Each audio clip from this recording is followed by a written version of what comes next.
Segundo Samuel, capítulo 4. Isbosete é assassinado. Quando Isbosete, filho de Saul, soube que Abner havia sido assassinado na cidade de Hebrom, perdeu a coragem e todo o povo de Israel ficou com medo. Havia 2 oficiais de Isbosete que comandavam os ataques rápidos ao território inimigo. Eles se chamavam Baaná e Recabe, e eram filhos de Rimom, da cidade de Beerote, da tribo de Benjamim. A cidade de Beerote é considerada como parte do território de Benjamim. Os antigos moradores de Beerote haviam fugido para a cidade de Quitaim e eles viviam ali como estrangeiros até hoje. Quando Saul e Jonatas foram mortos em Jezreel, Mefibosete, filho de Jonatas, tinha 5 anos de idade. Ao chegar a notícia da morte de Saul e de Jonatas, a mulher que cuidava de Mefibosete o pegou e fugiu, mas estava com tanta pressa que deixou cair e ele ficou manco.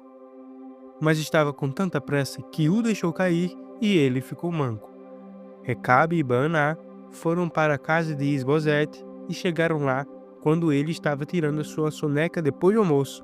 A mulher que estava na porta peneirando trigo havia ficado com sono e estava dormindo. Por isso, Baaná e Recabe entraram em silêncio. Foram ao quarto onde Isbosete dormia um sono pesado e o mataram. Então, cortaram a cabeça dele e a levaram consigo. Eles caminharam a noite toda pelo vale do rio Jordão. Quando chegaram a Hebrom, mostraram a cabeça de Isbosete ao rei Davi e disseram: "Aqui está a cabeça de Isbosete, filho do seu inimigo Saul, que queria matá-lo. Hoje o Senhor Deus vingou o rei, meu senhor, de Saul e dos seus descendentes." Davi respondeu: "Eu agarrei e mandei matar o mensageiro que foi ao meu encontro na cidade de Ziclag, pois ele, pensando que estava me dando uma boa notícia, me contou a respeito da morte de Saul. Agora juro pelo Senhor, o Deus vivo, que me salvou de todos os perigos, que eu castigarei muito mais os homens traiçoeiros que mataram um inocente que estava dormindo na sua própria casa. Agora vou me vingar de vocês por terem matado Isbosete e vou varrer vocês da face da terra." Então Davi deu ordem e os seus soldados mataram Recabe e Baaná. Depois cortaram as mãos e os pés deles e penduraram perto da represa de Hebrom, e pegaram a cabeça de Isbosete e sepultaram no túmulo de Abner em Hebrom. Segundo Samuel, capítulo 5. Davi é feito rei de Israel e de Judá. Então todas as tribos de Israel foram se encontrar com Davi em Hebrom e disseram: "Nós pertencemos ao mesmo povo que você, ó rei. No passado, quando Saul era o nosso rei, você comandou o povo de Israel na batalha, e o Senhor Deus lhe disse que você seria comandante e governador do povo dele." Assim, todos os líderes de Israel foram se encontrar com Davi em Hebrom. Davi fez um acordo sagrado com eles, e eles o ungiram rei de Israel. Ele tinha 30 anos de idade quando se tornou rei e reinou 40 anos. Governou Judá em Hebrom 7 anos e meio e governou Israel e Judá em Jerusalém 33 anos. O rei Davi e os seus soldados foram atacar Jerusalém. Os jebuseus, que eram os moradores da cidade, pensaram que ele não seria capaz de conquistá-la e por isso disseram: "Você nunca entrará aqui. Para fazer você ficar do lado de fora, bastam os cegos e os aleijados." Mas Davi tomou a fortaleza de Sião e ela passou a ser chamada de Cidade de Davi. A coisa aconteceu assim. Naquele dia Davi disse aos seus soldados: "Se alguém quiser matar os jebuseus, aqueles pobres cegos e aleijados que eu tanto odeio, então que suba pelo túnel da água e os ataque." É por isso que se diz: os cegos e os aleijados não podem entrar na casa de Deus. Davi ficou morando na fortaleza e a chamou de Cidade de Davi. Em volta ele construiu defesas que iam desde o aterro que ficava no lado leste da cidade até o palácio. E Davi ia ficando cada vez mais forte porque o Senhor, o Deus Todo-Poderoso, estava com ele. O rei Hirão, da cidade de Tiro, enviou embaixadores a Davi. Ele mandou toras de cedro e também carpinteiros e pedreiros, e eles construíram um palácio para Davi. E assim Davi entendeu que o Senhor o havia confirmado como rei de Israel e que, por amor ao seu povo, estava fazendo o reino progredir. Depois que saiu da cidade de Hebrom, Davi arranjou mais concubinas e esposas em Jerusalém e com elas teve mais filhos e filhas. Os filhos de Davi que nasceram em Jerusalém foram Samua, Sobabe, Natã, Salomão, Ibar, Elisua, Nefeg, Jafia, Elisama, Eliada e Elifelete. Davi derrota os filisteus. Quando os filisteus souberam que Davi tinha sido ungido como rei de Israel, o seu exército saiu para prendê-lo.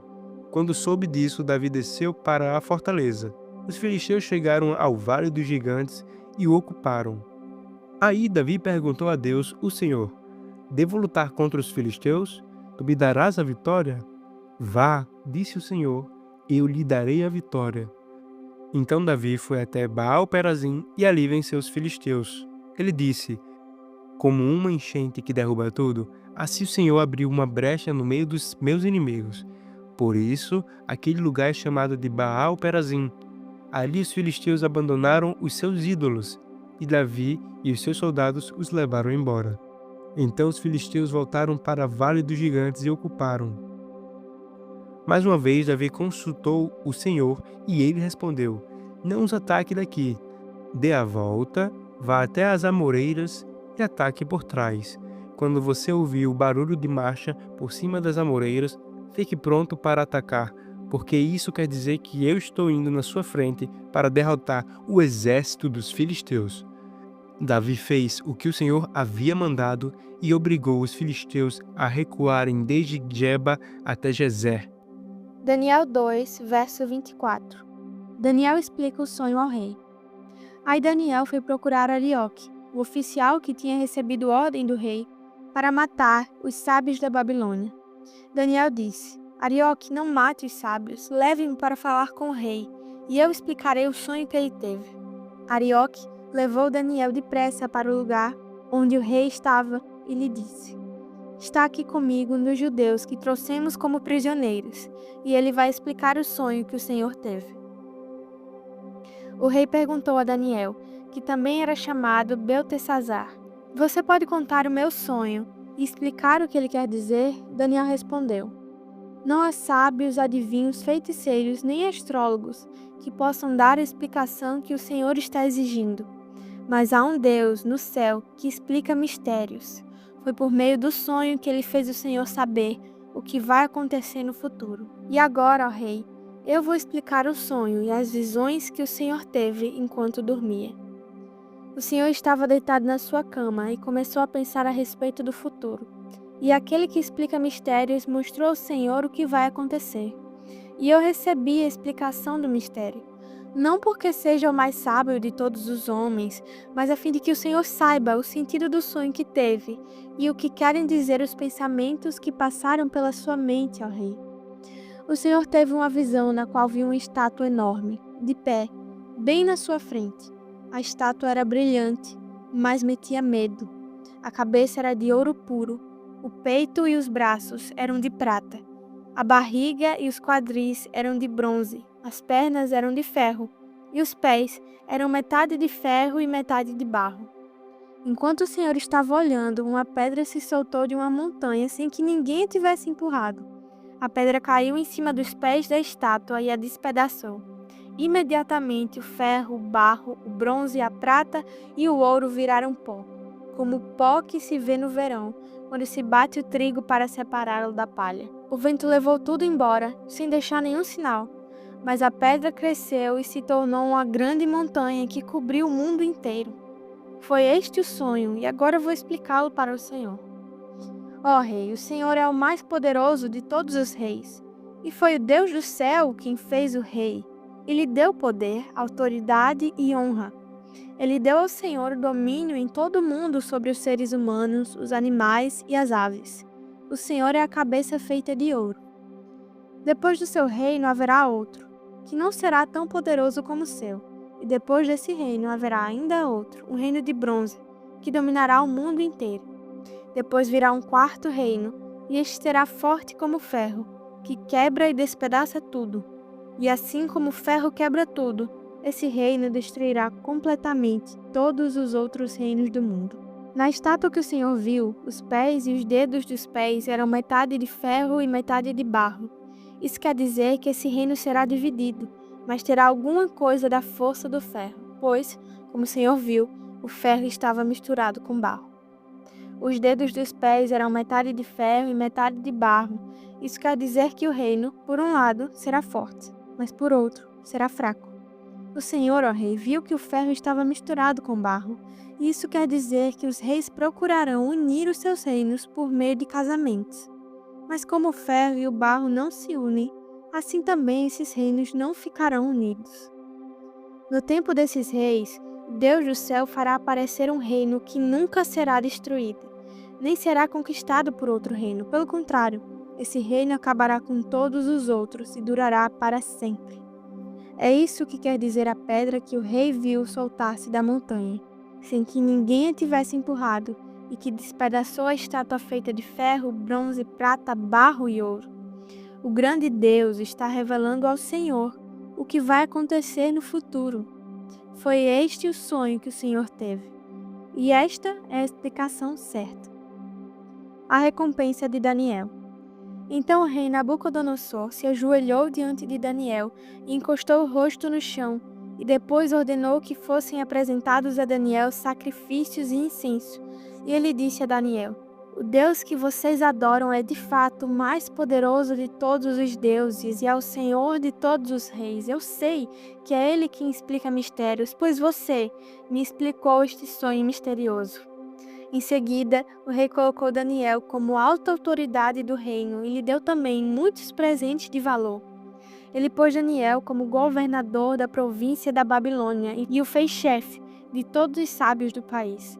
A pedido de Daniel, o rei pôs Sadraque, Mesaque e Abednego como administradores da província da Babilônia. Mas Daniel ficou na corte real. Marcos 2. Jesus cura um paralítico. Alguns dias depois, Jesus voltou para a cidade de Cafarnaum e logo se espalhou a notícia de que ele estava em casa. Muitas pessoas foram até lá e ajuntou-se tanta gente que não havia lugar nem mesmo do lado de fora, perto da porta. Enquanto Jesus estava anunciando a mensagem, trouxeram um paralítico. Ele estava sendo carregado por 4 homens, mas, por causa de toda aquela gente, eles não puderam levá-lo até perto de Jesus. Então fizeram um buraco no telhado da casa, em cima do lugar onde Jesus estava, e pela abertura desceram o doente deitado na sua cama. Jesus viu que eles tinham fé e disse ao paralítico: meu filho, os seus pecados estão perdoados. Alguns mestres da lei que estavam sentados ali começaram a pensar: o que é isso que esse homem está dizendo? Isso é blasfêmia contra Deus. Ninguém pode perdoar pecados, só Deus tinha esse poder. No mesmo instante, Jesus soube o que eles estavam pensando e disse: por que vocês estão pensando essas coisas? O que é mais fácil dizer ao paralítico: os seus pecados estão perdoados? Ou levante-se, pegue a sua cama e ande. Pois vou mostrar a vocês que eu, o Filho do Homem, tenho poder na terra para perdoar pecados. Então disse ao paralítico: eu digo a você, levante-se, pegue a sua cama e vá para casa. No mesmo instante, o homem se levantou na frente de todos, pegou a cama e saiu. Todos ficaram muito admirados e louvaram a Deus, dizendo: nunca vimos uma coisa assim. Jesus e Levi. Jesus saiu outra vez e foi para o lago da Galileia. Muita gente ia procurá-lo e ele ensinava a todos. Enquanto estava caminhando, Jesus viu Levi, filho de Alfeu, sentado no lugar onde os impostos eram pagos. Então disse a Levi: venha comigo. Levi se levantou e foi com ele. Mais tarde, Jesus estava jantando na casa de Levi. Junto com Jesus e os seus discípulos estavam muitos cobradores de impostos e outras pessoas de má fama que o seguiam. Alguns mestres da lei, que eram do partido dos fariseus, vendo Jesus comer com aquela gente e com os cobradores de impostos, perguntaram aos discípulos: por que ele come e bebe com essa gente? Jesus ouviu a pergunta e disse aos mestres da lei: Os que têm saúde não precisam de médico, mas sim os doentes. Eu vim para chamar os pecadores e não os bons. Jesus e o jejum. Os discípulos de João Batista e os fariseus estavam jejuando. Algumas pessoas chegaram perto de Jesus e disseram a ele: Os discípulos de João e os discípulos dos fariseus jejuam. Por que é que os discípulos do Senhor não jejuam? Jesus respondeu: Vocês acham que os convidados de um casamento jejuam enquanto o noivo está com eles? Enquanto ele está presente, é claro que não jejuam. Mas chegará o tempo em que o noivo será tirado do meio deles. Então, sim, eles vão jejuar. Ninguém usa um retalho de pano novo para remendar uma roupa velha, pois o remendo novo encolhe e rasga a roupa velha, aumentando o buraco. Ninguém põe vinho novo em odres velhos. Se alguém fizer isso, os odres rebentam, o vinho se perde e os odres ficam estragados. Por isso, o vinho novo é posto em odres novos. Jesus e o sábado. Num sábado, Jesus e os seus discípulos estavam atravessando uma plantação de trigo. Enquanto caminhavam, os discípulos iam colhendo espigas. Então alguns fariseus perguntaram a Jesus: Por que é que os discípulos estão fazendo uma coisa que a nossa lei proíbe fazer no sábado? Jesus respondeu: Vocês não leram o que Davi fez quando ele e os seus companheiros não tinham comida e ficaram com fome? Ele entrou na casa de Deus, na época do grande sacerdote Abiatar, comeu os pães oferecidos a Deus e os deu também aos seus companheiros. No entanto, é contra a nossa lei alguém comer desses pães. Somente os sacerdotes têm direito de fazer isso. E Jesus continuou: O sábado foi feito para servir as pessoas, e não as pessoas para servirem o sábado. Portanto, o Filho do Homem tem autoridade até mesmo sobre o sábado.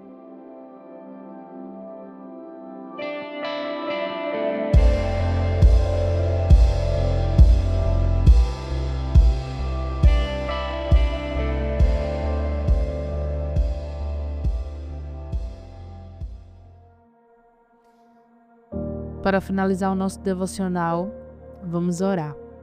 Senhor, nosso Deus e eterno Pai, te agradecemos, Senhor, por mais um dia que o Senhor nos concede, pelo teu amor, tua graça, tua misericórdia sobre as nossas vidas. Te agradecemos, Senhor, pelo pão de cada dia. Te agradecemos, Senhor, pela dádiva, Senhor, de estar, Senhor, na tua presença, de servir, Senhor, a ti, Pai. Obrigada, Jesus. Nós só temos nesse dia, Senhor, a te agradecer por tudo. É assim que nós te oramos e te agradecemos em nome de Jesus. Amém.